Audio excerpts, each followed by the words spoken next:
question for Carol.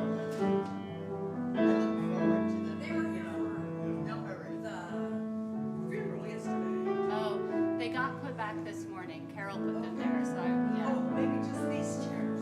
Possibly, yeah. I'm thinking Oh, yeah. No, just the chairs. I think from people with mobility.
Good morning, friends. Let's sing together, shall we? Anybody wanting to play a drum or some shakers? Yeah.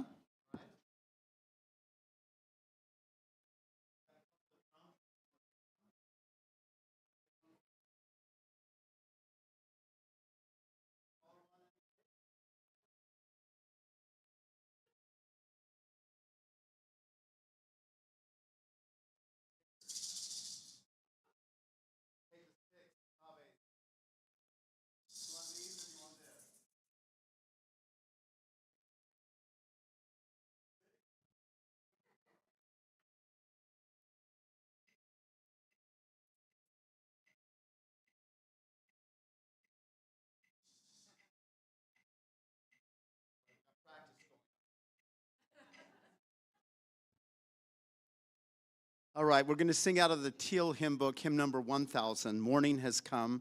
The lyrics will appear up on the screen. They will. We have faith. I invite you to rise as you're willing and able, and if you're joining us online, the lyrics will be posted in the chat. And let's give this a go.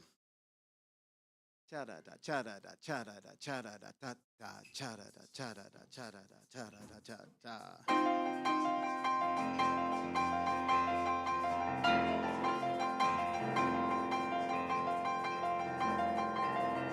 Morning has come, uprise and greet the day.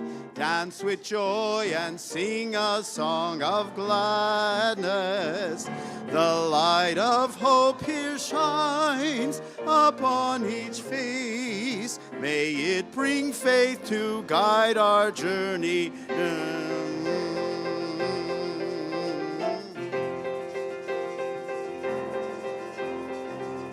On brand new dawns, once more the gift is given. Wonder fills this moment shared together. The light of peace here shines upon each face. May it bring faith to guide our journey on.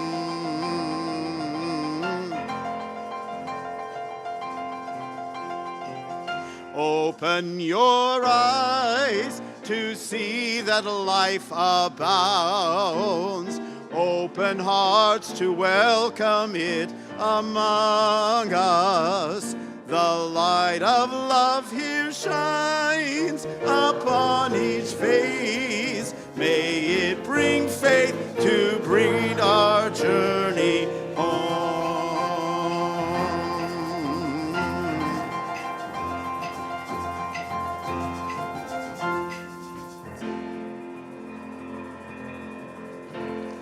Thank you for singing and playing.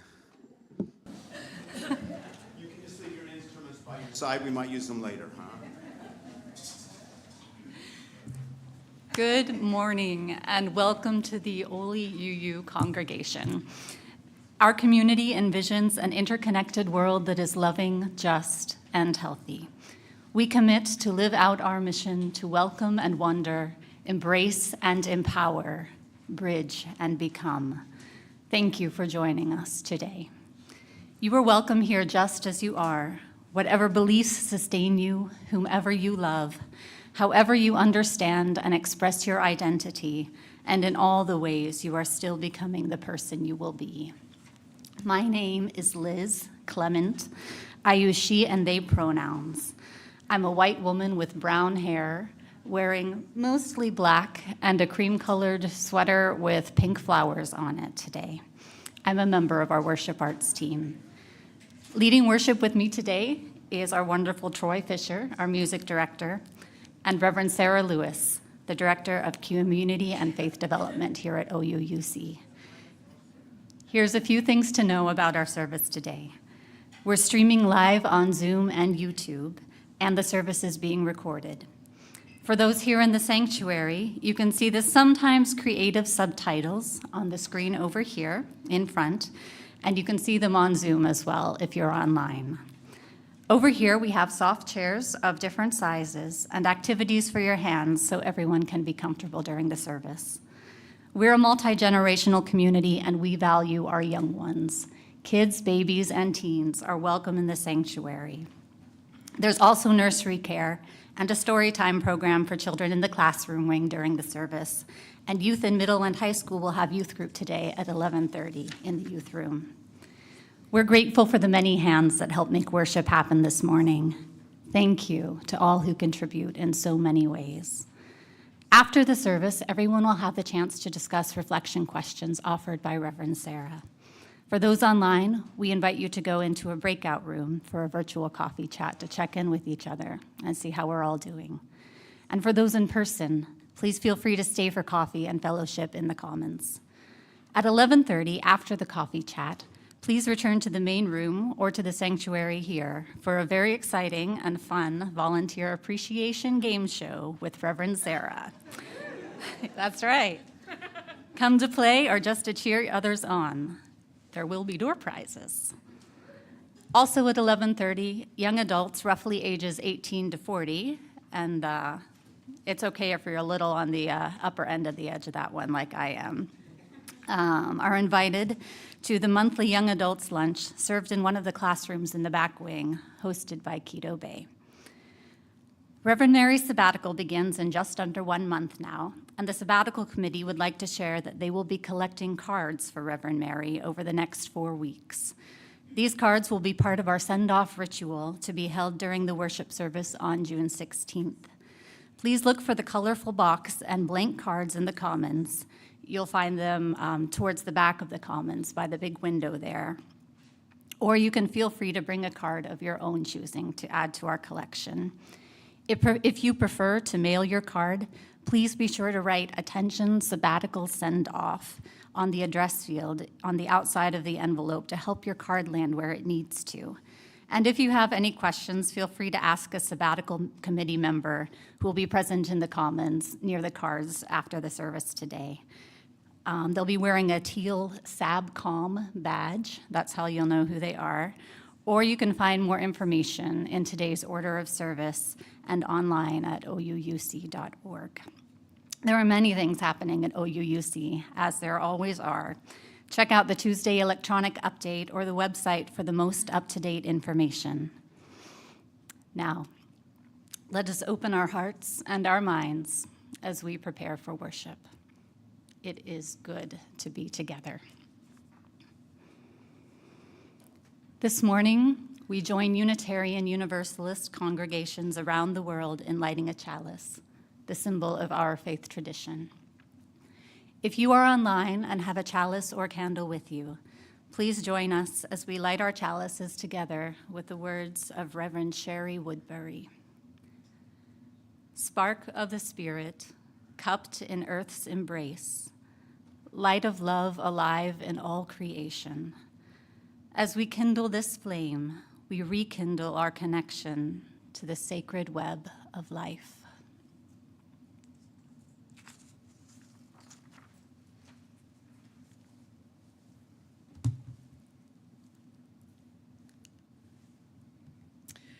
Good morning. I'm Reverend Sara. I use she, her pronouns. I'm a white, middle-aged woman with dark brown curly hair wearing a blue dress, yellow sweater, and purple stole today. Our opening words are offered by Ma Teresa Tet Gustilo Gallardo. We cast not our eyes below.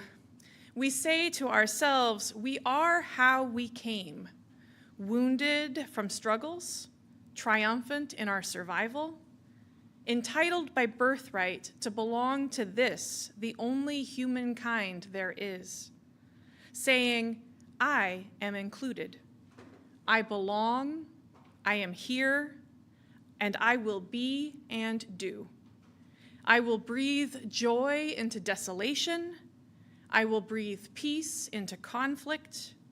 I will breathe life into destruction. I will be the earth I wish to see. I am growth and hope and glee. Come, let us worship together. And let's sing together again. We're going to sing Blue Boat Home in the Teal hymn book. It's hymn number 1064. The lyrics will be posted up here. And if you have a drum and you want to gently drum with us in 3/4, that'll be great. I invite you to rise and let's sing together. Blue Boat Home.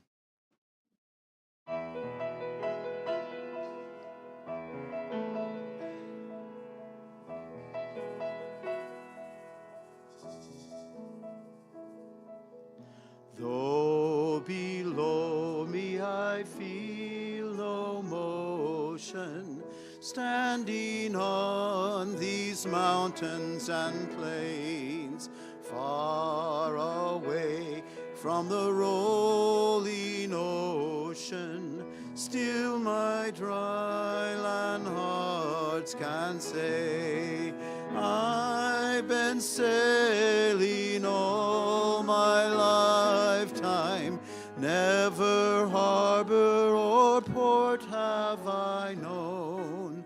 The wide universe is the ocean I travel, and the earth is my blue boat home.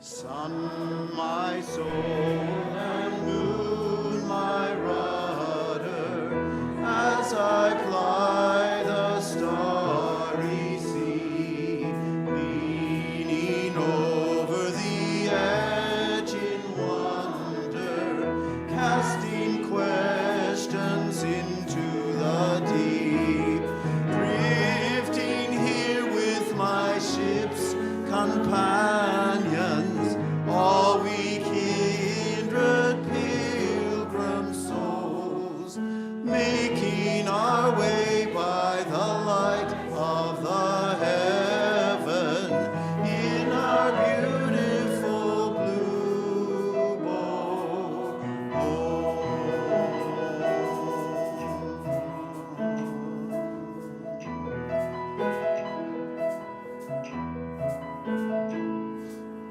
I give thanks to the waves upholding me, hail the great winds surging me on, breathe the infinite sea before me, sing the sky my sailor song.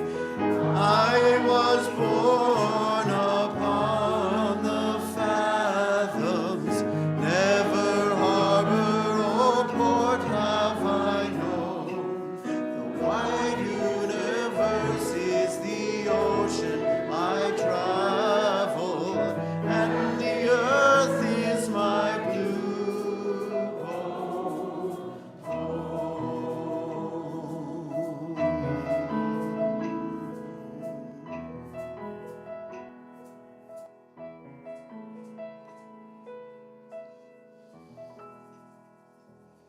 Thank you for singing and playing. Wonderful.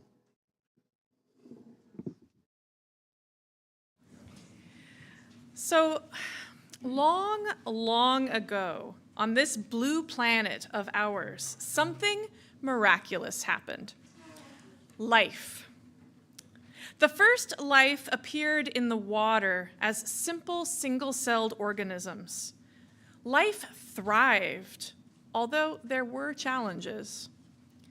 Believe it or not, one of those challenges was oxygen. All that life pumped out a lot of oxygen and oxygenated the atmosphere. But for each and every challenge, there were many possible ways for life to still find a way. One of those led to more complex cells, and then to multicelled life, and then more and more complex and interesting life, plants, animals. And then some life, which is important to our particular story, developed a backbone. They became the vertebrates, like fish. And life went on like this for millions of years, all in the water. But there is also land on this planet of ours, and living on land was much more challenging for life. Some forms, though, began to find a way and to move onto the land. And that early life on land led to soil, which is dirt made from organic matter. And plants grew on land, and animals moved about. Millions of years saw many forms of life. The age of the reptiles, the age of the dinosaurs. And then, which is important for our particular story, came the age of the mammals. Now, humans are mammals, but we weren't there yet. But there were many, many mammals, all kinds of mammals. Now, some had paws and others had hoofs. Some of the ones with paws are the great ancestors of us.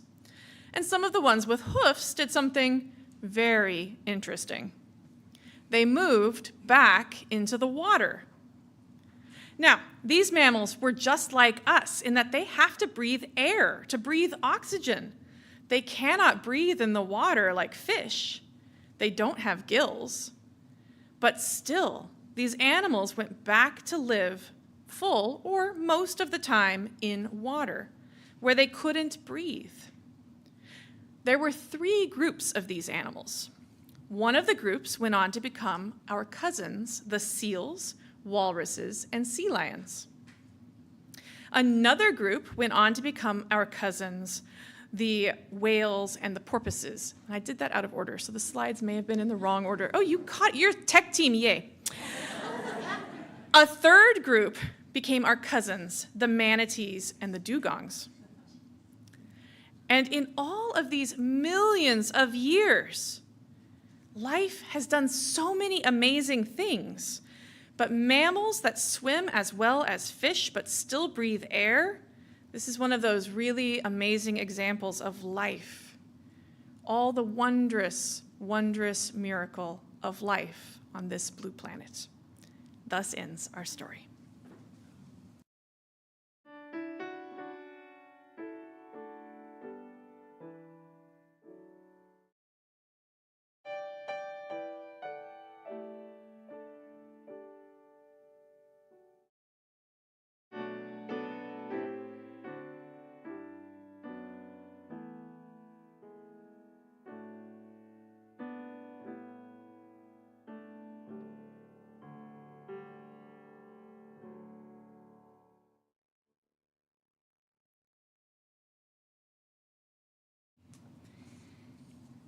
Each Sunday, we engage in the spiritual practices of generosity and gratitude by joining together in service to our community and to something greater than ourselves. We know that our financial contributions come from sacrifice and hard work, and that while our financial support is important, it is just one of the many ways we come together to support good work in our congregation, community, and the wider world beyond. And together, the funds and other support we gather will do more good in the world than any one of us can do alone. If you are new here today, you are our guest, and we do not expect you to contribute. However, if you are moved to be part of our offering, what you do share will be most gratefully received. The offering collected here today does 2 things. It helps support the ongoing work of OUUC in this congregation, which is also supported by your regular pledges. This offering also supports an organization in our community that serves in harmony with our Unitarian Universalist values.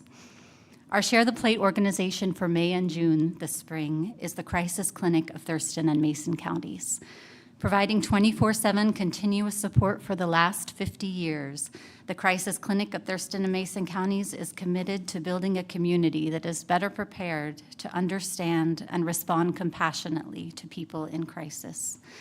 In 2022, the clinic answered over 10,000 phone calls from people in crisis. Their educational program reaches about 2,000 local students each school year, and this coming year they hope to reach even more. Your support will help to reach. I'm going to take a pause. Okay. Your help will support primary crisis intervention services, the Teen Youth Helpline, and presentations to middle and high school students throughout our area in suicide awareness and prevention. May the offering now be generously given as it is most gratefully received.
Thank you for your generous gifts.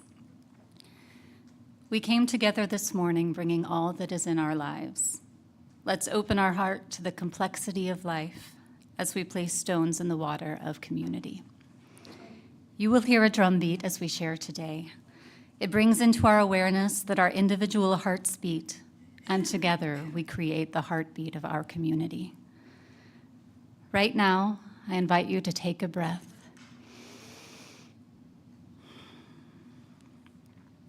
As we open our hearts to receive the complexity of all that is in our lives and in our community today.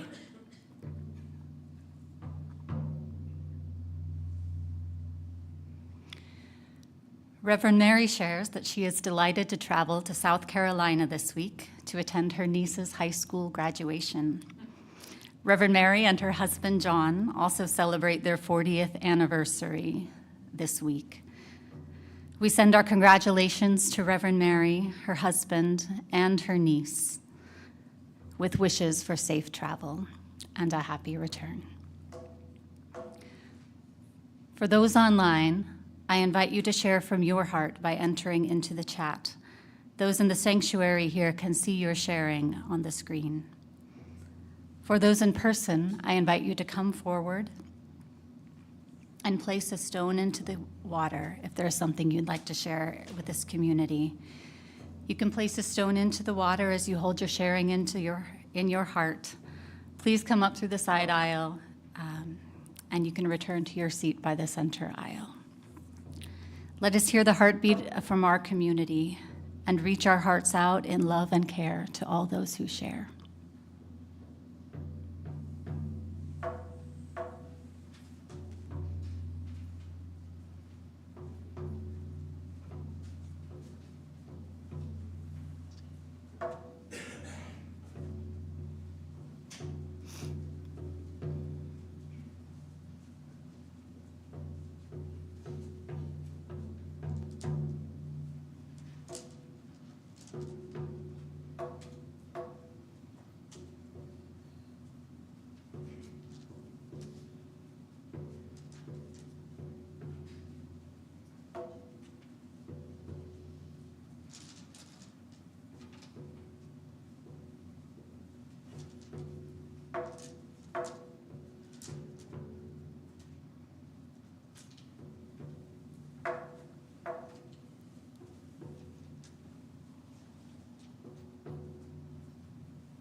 We place a stone in the water for all that has been shared online, shared from the heart.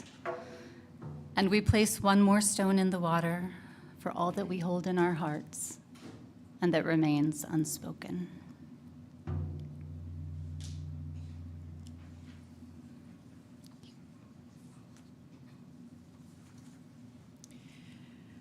And now I invite you into a time of prayerful practice. Please be in whatever way is comfortable for you for prayer or meditation. And I invite you to just get in touch with the soft animal of your own body. Just breathe. Notice how the air travels in through your nose or your mouth and into your lungs and back out again. Your lungs are a miracle. Appreciate them.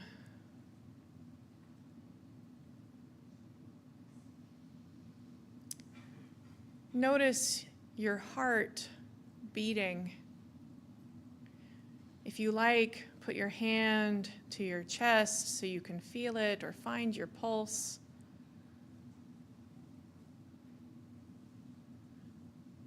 Your heart, this amazing muscle that squeezes steadily.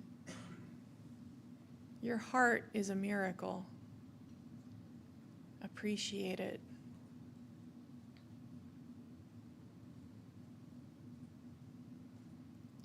Take a moment to notice how your body is experiencing the place where you sit, how you are held by gravity.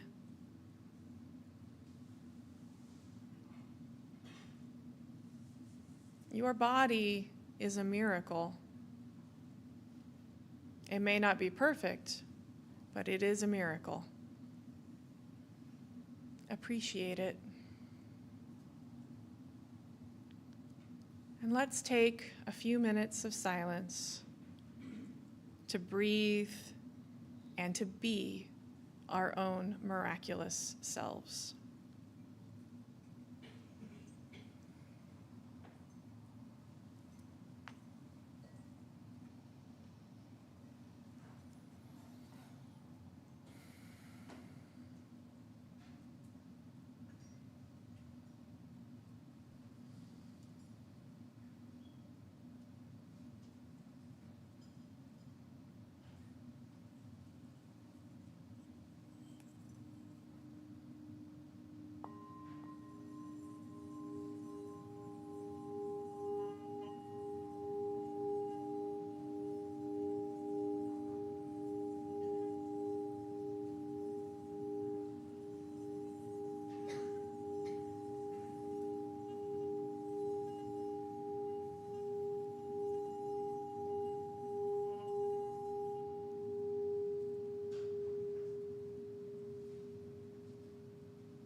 Let's sing together the meditation on breathing.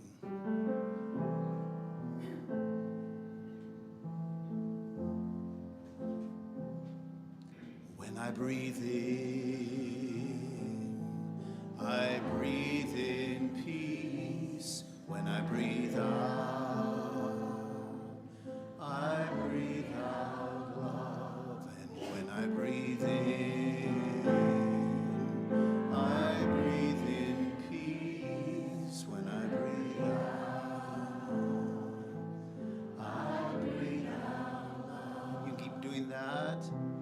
When I breathe in, I breathe in peace. When I breathe out,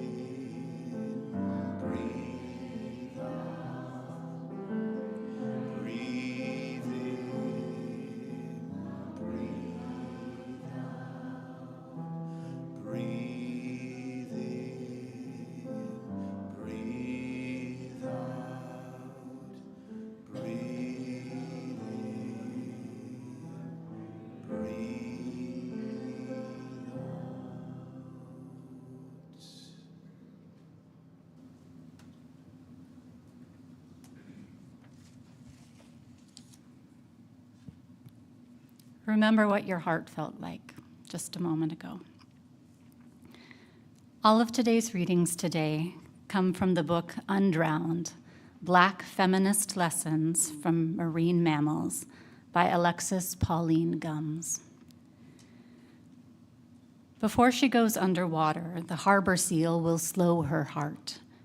Yes, from 120 beats per minute to 3 or 4 heartbeats per minute. But first she exhales. When she is underwater, the oxygen she needs is the oxygen she has. Her blood breathes for her through her muscles as she descends as deep as 1,500 feet, deep enough for what she needs to do. She slows her heart and listens, reaches, knows. What if you could hear the world between your heartbeats? Slow down enough to deepen into trust. How can I learn the skill to tell my heart to slow down? The pressure is coming. Slow down, and we will have all the air we need. The harbor seal lives half her life in water, half her life on land. And through it all, she has to know her heart, what makes possible, her breath and what it needs. And I can live this whole life from my heart. Despite all my impatience and my fear, I can know my heart like love knows you, has always known. Ready? Exhale.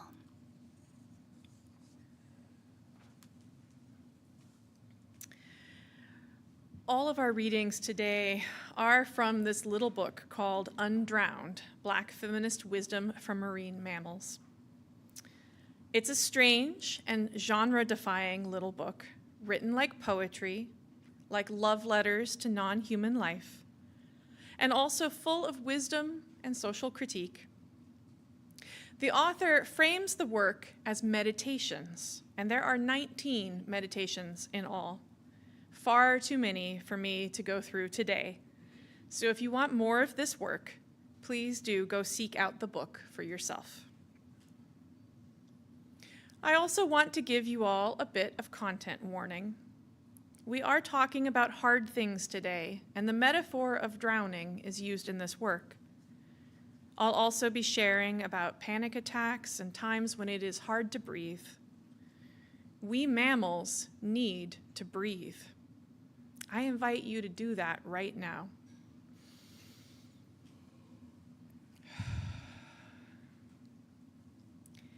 We mammals are also social creatures, and being with others, sharing our struggles, and talking about our traumas is incredibly helpful. Please know that you are not alone. There are pastoral care representatives here today in light green stoles. You can always reach out to them, to me, to Reverend Mary, if you'd like to talk. So those are just 2 reminders that I gave that we are mammals. We are animals, just like our marine mammal cousins, not set apart or special from other animals.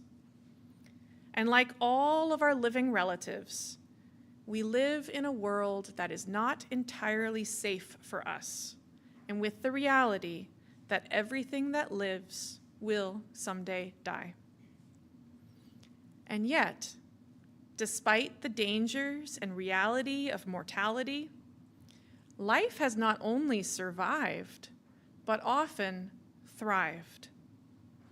What can we learn from how life continues to adapt and find a way? Our marine mammal cousins have adapted to diving deep and going under pressure.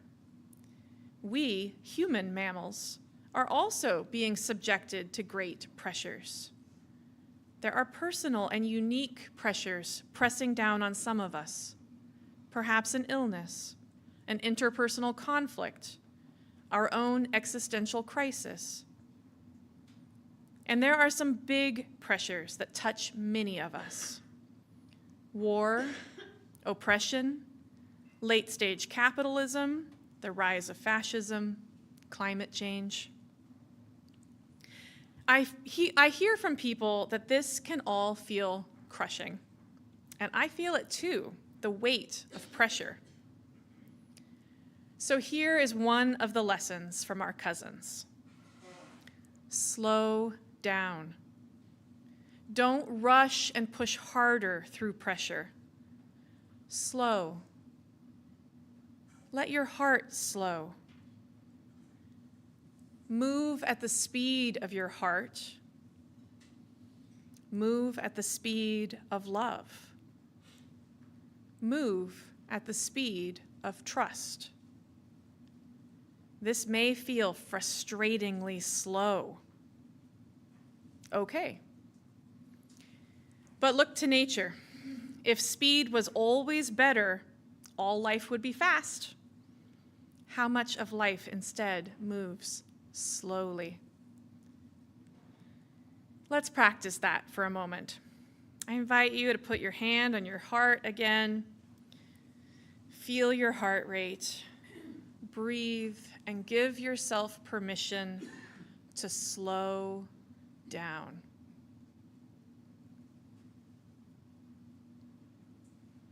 Exhale. You have all that you need if you go slow and steady. Breathe. Exhale. Let yourself sink into slowness. You are incredible. You can withstand so much pressure.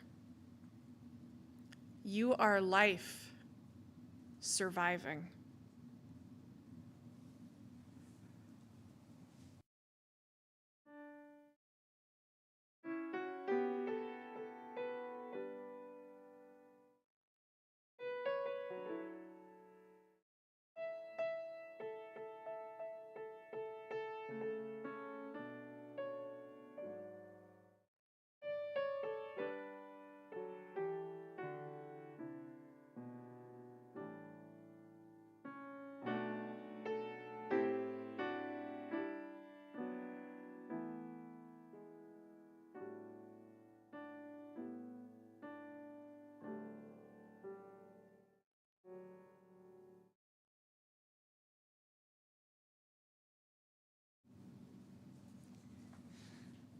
Another reading from Undrowned by Alexis Pauline Gumbs. Breath is a practice of presence. One of the physical characteristics that unites us with marine mammals is that they process air in a way similar to us. Though they spend most or all of their time in water, they do not have gills. We too, on land, are often not navigating contexts that seem impossible for us to breathe in. And yet we must. The adaptations that marine mammals have made in relationship to breathing are some of the most relevant for us to observe, not only in relationship to our survival in an atmosphere we have polluted on a planet where we are causing the oceans to rise, but also in relationship to our intentional living, our mindful relation to each other.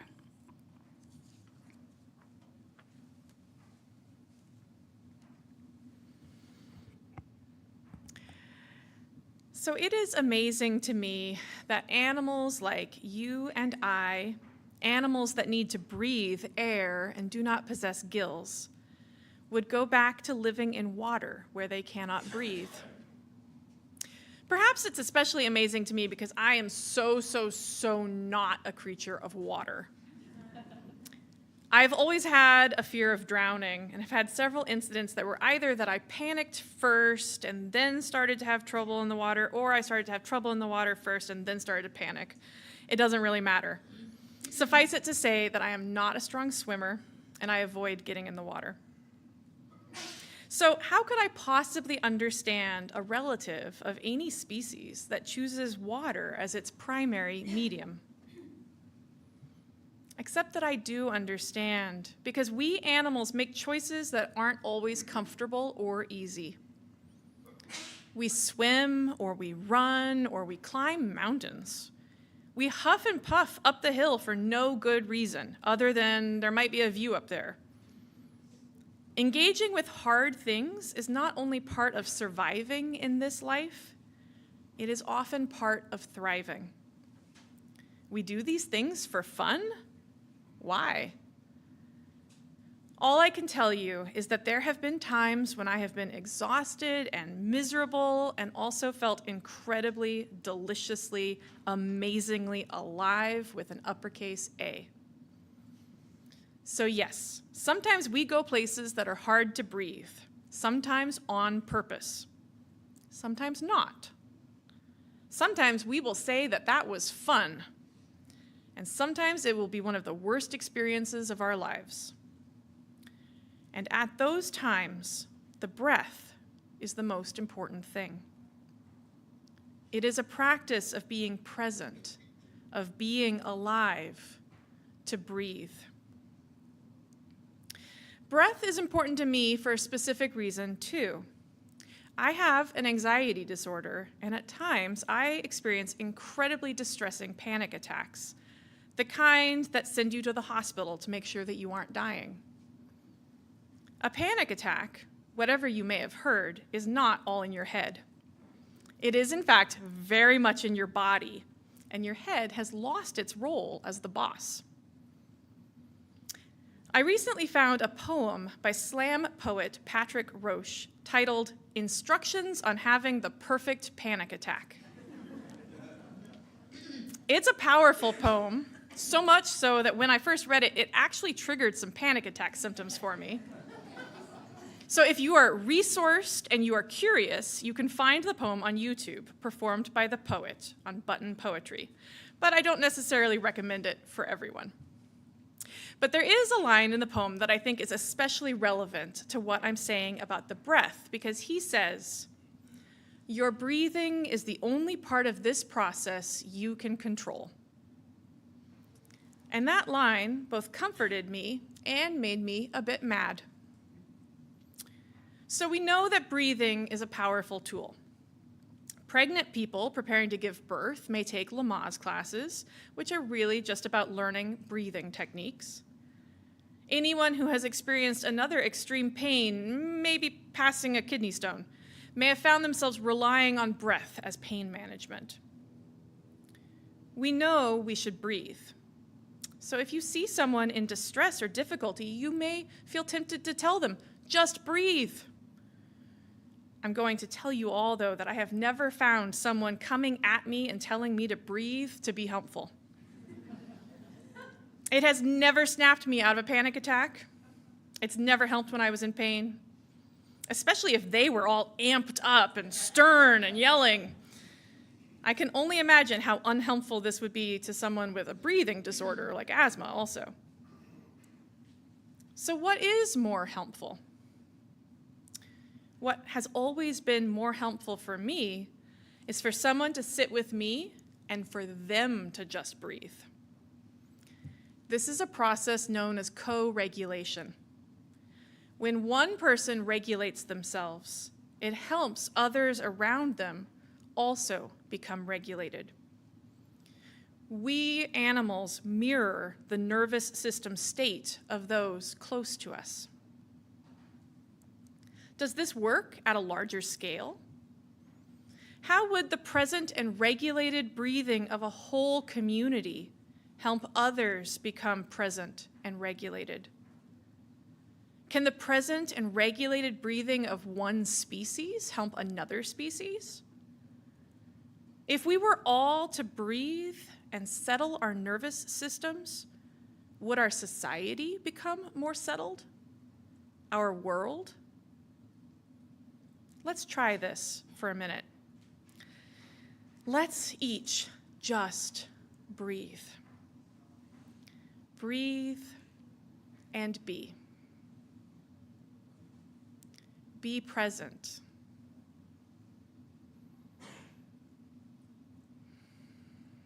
Be settled.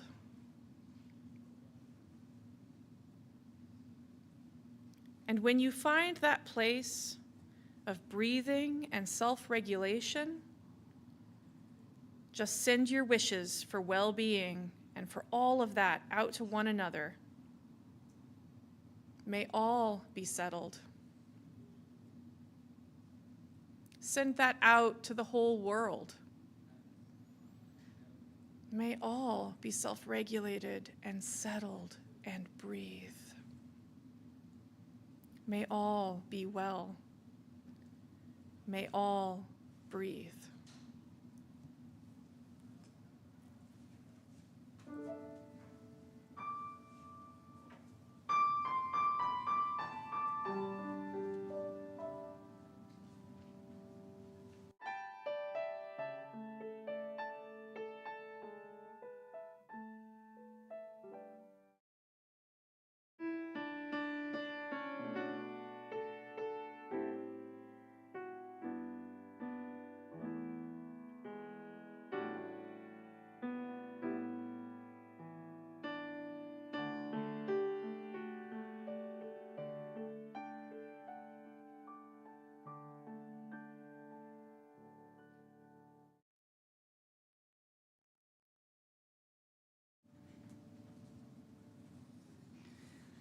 Our final reading today from Undrowned by Alexis Pauline Gumbs. Scientists say that Indo-Pacific bottlenose dolphins are relatively aggressive. They reclaim fish from the lines and nets of commercial and sport fishers who are draining their food supply. In Shark Bay, Australia, they started vocally demanding a tax, in the form of fish, from fishing boats in the 1960s, and it was offered. Now tourists in that bay gladly bring the offering for the simple pleasure of being screamed at by a dolphin, who then snatches the fish from your hand. I am proud of you dolphins who live among sharks, like the Indo-Pacific bottlenose does in much of her range. Thank you for the sharp messages writ in your scars, the bite marks you wear as you demand back your birthright. Sharks usually try to eat Indo-Pacific bottlenose dolphins at a very young age, so the dolphins stay close to each other and loud, and they gang up on fishing boats demanding their due. I am first of all grateful that you have survived to yet shout one more day in the face of all theft. I'm in awe of how you look power right in the eye with the gall of what you know, need, and remember. I know our reparations will come from your leadership, your wounds, and their wisdom, your knowledge of teeth, your brave associations. Do you hear me screaming beside you? Stay close.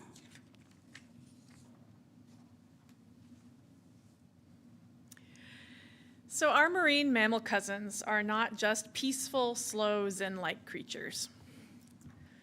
Alexis Pauline Gumbs writes in her meditation, Be Fierce, marine mammals live with a graceful ferocity, navigating treacherous circumstances daily. What can we learn from the orca, for example, about the sad farce of human dominion, or from dolphins who demand fish from the humans that impinge on their food supply? What is our bravest breathing? What is our unapologetic action towards self-determination? Now, maybe you aren't comfortable with words ferocious or ferocity. For me, they bring up images of carnivores. Good old nature red in tooth and claw, as Tennyson said. One definition in the dictionary of ferocity is unrestrained violence. So surely there are not spiritual lessons for us in ferocity. Or maybe there are. I find it fascinating that while ferocity contains the negative connotation, many people have reclaimed the word fierce. Just watch some old Project Runway reruns and you'll see designers and models describing looks as fierce. I found a definition of fierce online that said it was something that was out of the box, non-traditional, dynamic, passionate, and joyful.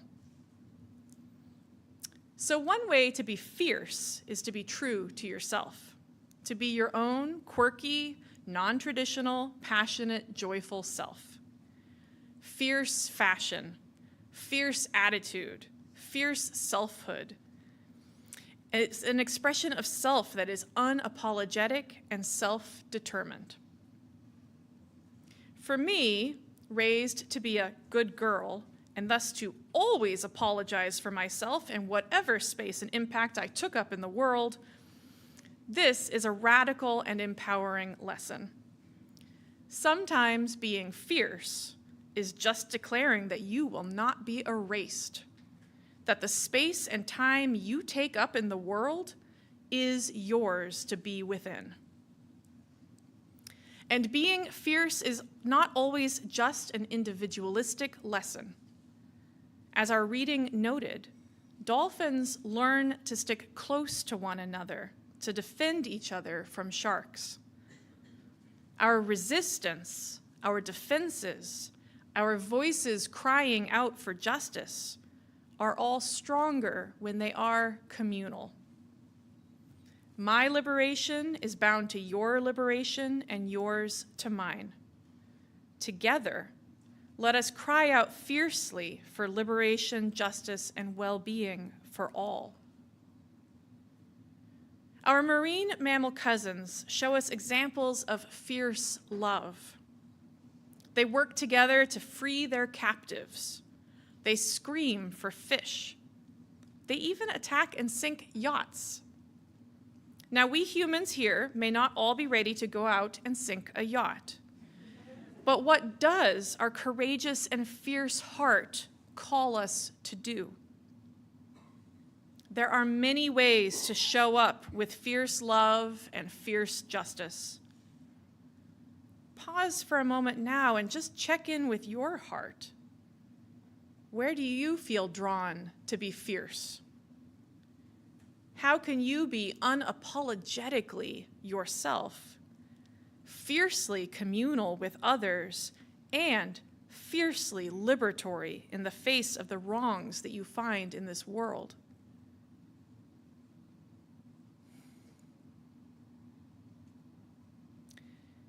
These are only a few of the lessons we can learn from our marine mammal cousins, because we are all in this together. We are all life, living in a world that is not always safe or perfect for us.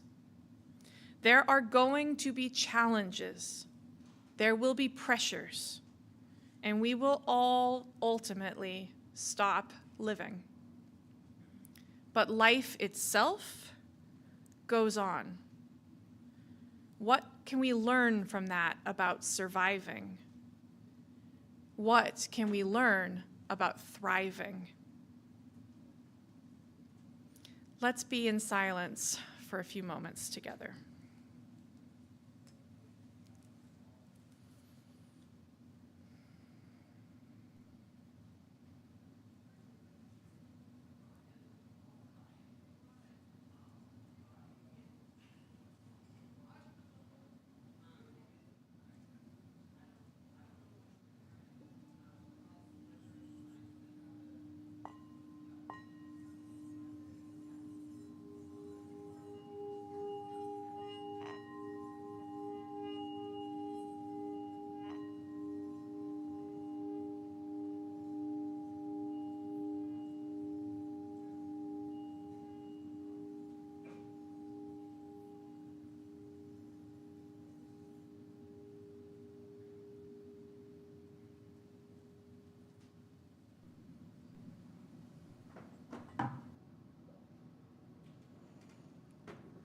Let's sing together hymn number 335 out of the Gray Hymn Book, Once, When My Heart Was Passion Free. I invite you to rise in body and our spirit. Let's sing together.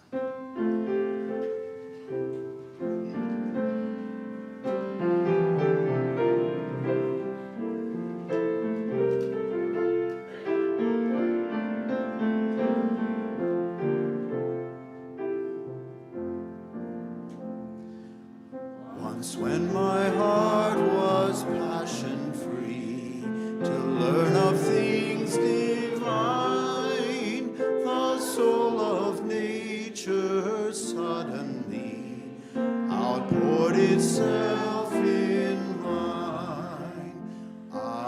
held the secrets of the deep and of the heavens above.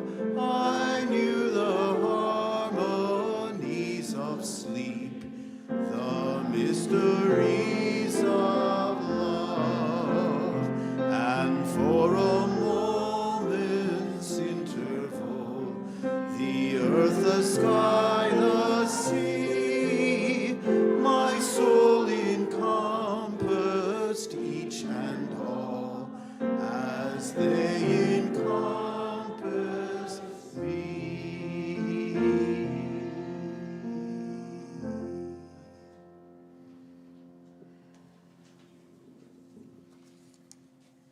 If you are online and have a chalice or candle, please join as we extinguish our chalices with the words again of Ma Teresa Tet Gustillo Gallardo.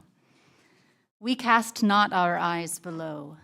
We say to ourselves, we are how we came, wounded from struggles, triumphant in our survival, entitled by birthright to belong to this, the only humankind there is, saying, I am included, I belong, I am here, and I will be and do.